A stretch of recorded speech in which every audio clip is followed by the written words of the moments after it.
जीवन की यात्रा क्या है, किसको सुधारना है। कोई बिगड़ा नहीं है, कोई पति नहीं चाहता मेरा परिवार चाहती मेरा परिवार बर्बाद हो, लेकिन विधाता का लेख लिखा है। उस विधाता के लेख ने कहां से किसको कहां क्या पलट देना, इसका कुछ पता ही नहीं है। कोई पति पत्नी 90 साल तक साथ ही रहते हैं, जीवन सुखमय है, आनंदमय है, और कोई पत्नी 35 साल में चली जाती है, कोई पति 32 साल में चला जाता है, कुछ पता नहीं। लेकिन दशरथ के गुरु जो हैं वशिष्ठ, उन्होंने ये नहीं कहा, दशरथ ने कहा कि मुहूर्त निकालो, तो वशिष्ठ महाराज ने कहा सुदिन सुमंगल तब ही जब राम होई युवराज।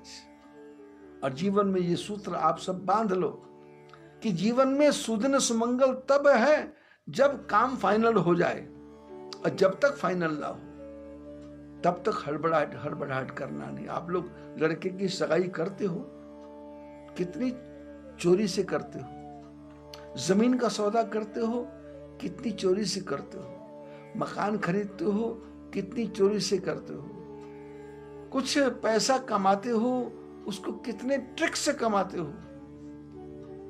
तरीका सब मालूम है आपको कि बताना नहीं, बोलना नहीं, शांत रहना है, चुप रहना है, और जब तक फाइनल ना हो जाए तब तक भड़बड़ाहट करना नहीं। और बीच में भड़बड़ाहट करोगे तो बीच में लोग टोकने वाले, रोकने वाले, भड़काने वाले आ जाएंगे। तो वशिष्ठ महाराज ने कहा सुदिन सुमंगल तब ही जब राम हो युवराज। ने कहा कैकेयी को, मां तुमको मरना नहीं है, तुम मर के करोगे क्या? दशरथ महाराज के पास जाओगी? दशरथ तो पहले दुखी होकर तुम्हारे से पिंड छुड़ा करके, जान छुड़ा के गए हैं, अब तुम वहां जाके सती होके भी उनका बेड़ा गर्क करोगे? पति मार के सती हुई, तिया चरित्र जाने नहीं कोई, ऐसा नियम ये सारी महिलाओं के लिए नहीं, ये कहावत है। और ये करवा चौथ का व्रत जो आ रहा है, मैं तो मां करवा मां से प्रार्थना करता हूं कि सब पतियों की लंबी उम्र हो और सब पतियों का कलेजा पत्थर का हो जाए, क्योंकि माताओं ने बोलना छोड़ना नहीं, उन्होंने कहना छोड़ना नहीं, और पति को सहन करना है। बोले नारी नारी शक्ति, और पति बोले सहन शक्ति। सहन शक्ति भगवान उसको सहन शक्ति दे, और आपका व्रत पूर्ण हो। लेकिन व्रत पूर्ण होने के बाद में सोने की चैन, सोने की अंगूठी,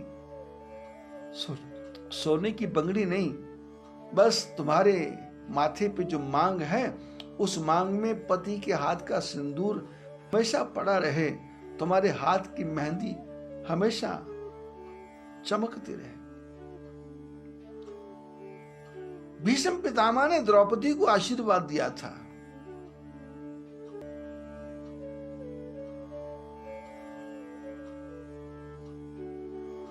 आशीर्वाद दिया था।